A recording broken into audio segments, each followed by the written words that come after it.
La 93e élection de Miss France approche à grands pas et les 30 candidates continuent leurs interviews promo. Dans l'une d'entre elles, Florence de Mortier alias Miss Midi-Pyrénées 2022 a révélé sa plus grosse bêtise. Nouvelle année, nouveau sacre.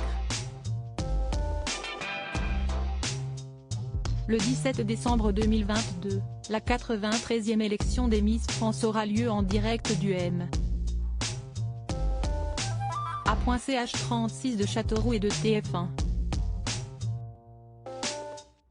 Pendant près de 3 heures de show animé par l'indétrônable Jean-Pierre Foucault, les 30 Miss régionales défileront sous les yeux de millions de téléspectateurs, des jurés, mais aussi de Sylvie Tellier, présente dans l'équipe pour la dernière fois.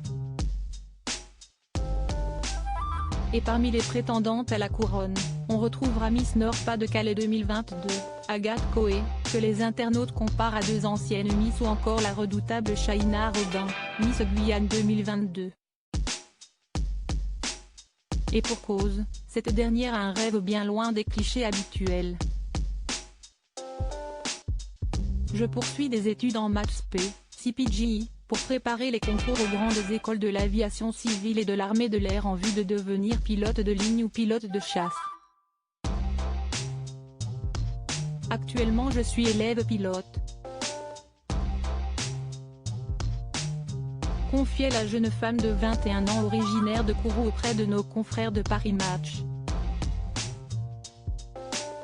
Cette année, pour succéder à la belle Diane Lair, la concurrence est donc rude et il va falloir se démarquer plus jamais.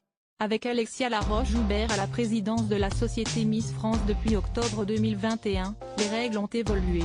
En plus d'avoir ouvert le concours à des profils différents, les Miss régionales se dévoilent, en amont, sur les réseaux sociaux. En effet, Frédéric Gilbert, producteur artistique de l'émission, expliquait dans les colonnes de Télé Loisirs les changements liés au portrait des candidates, filmés façon selfie sur smartphone pour un rendu plus spontané et naturel. Et si est dans l'une de ses interviews que Florence de Mortier, Miss Midi-Pyrénées 2022, a fait quelques révélations, lui permettant, peut-être, de marquer des points. Quelle est la plus grosse bêtise de Miss Midi-Pyrénées 2022 ? Pour TF1 Info, la Toulousaine D1M73 s'est prêtée à un portrait chinois revisité et dans lequel elle a répondu du tac au tac à plusieurs questions. À ma plus grosse bêtise, elle a répondu, quand j'avais 14 ans, j'ai oublié mon sac à main dans une cabine d'essayage. Cela n'aurait pas été très grave si dans mon sac, il y avait eu mon téléphone, mes papiers et surtout le téléphone de ma meilleure amie qu'elle venait d'acheter la veille.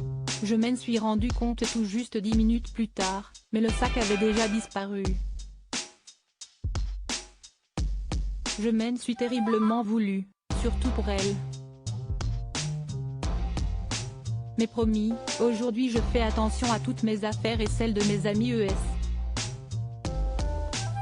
Quant à sa pire crainte qui est de ne pas parvenir à ce que les Français voient en elle, la jeune femme qu'elle est, reste à savoir si elle se réalisera le jour J. Ou pas.